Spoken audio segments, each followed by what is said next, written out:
All right, so let's take a look here at Docendo, number 51. The retiring judge was a unashamed partisan for the cause of free speech. Fairly short sentence, but hopefully we notice some things here. First of all, we get a title. There's no name.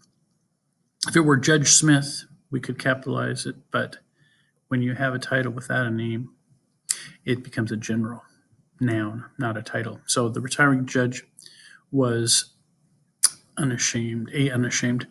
Again, unashamed is a word that starts with a vowel sound, so we should make the article an unashamed. Again, another good reason to read things aloud so you catch that kind of thing. Partisan for the cause of free speech. The retiring judge was an unashamed partisan for the cause of free speech. I think that's looks good now. Let's take a look at the definitions. We have partisan as a noun, a person who is strongly devoted to a particular cause or group. So we talk about partisan politics as in Republican, Democrat. If you're partisan, you tend to stay on one side or the other. Whereas bipartisan, as in two, that has to do with agreement. So we don't see a lot of that these days. We wish we would see more of that. And that's one of the things that obviously is in the news, is trying to have more unity and having Republicans and Democrats work together in a bipartisan way. So here's our changes. We lowercase the J for the title. We added the N for the article. A couple words from previous vocabulary: self-governing and relating to a ruler who has absolute power. So self-governing is autonomous, and related to a ruler who has absolute power is an autocratic ruler, or an autocrat is the noun form of that. Again, self-rule, in this case, self meaning one person, and autonomous as in ruling yourself. Okay, so we have talked previously about parallelism a little bit. We've definitely talked about participial phrases and absolute phrases, and these are phrases that I just wanted to demonstrate how you can use these in a parallel way, again, to add more elaboration, more detail to a sentence.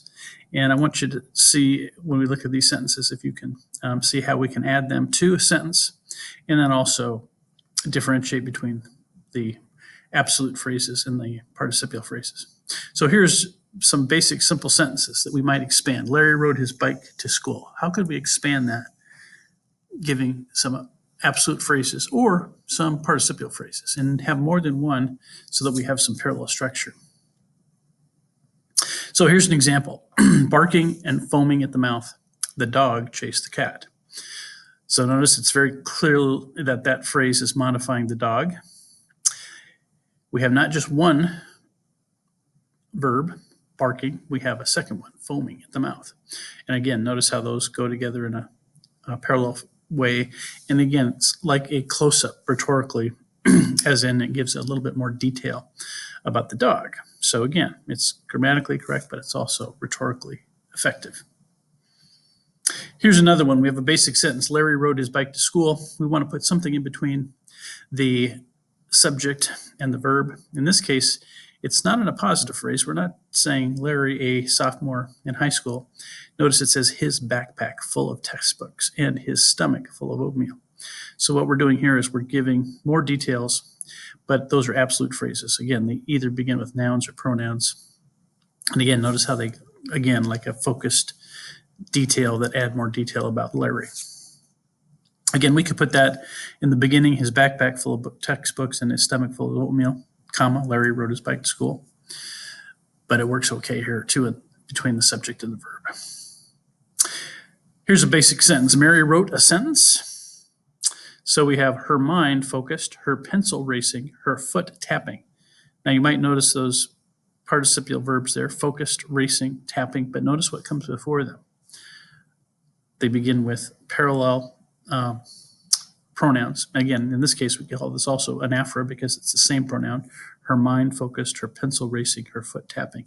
Again, gives us more detail about Mary.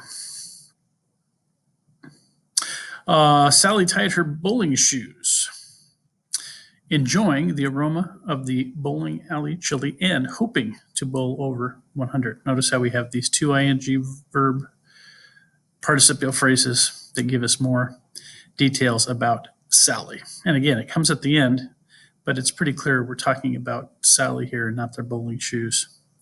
So I would say that that is correctly done. So just want to make sure you can see the difference between absolute phrases, participial phrases, but also so you can see how they can be used in a parallel way to add a little bit of rhythm to a sentence, but also, more importantly, add some detail. Right, so that is Docendo number 51.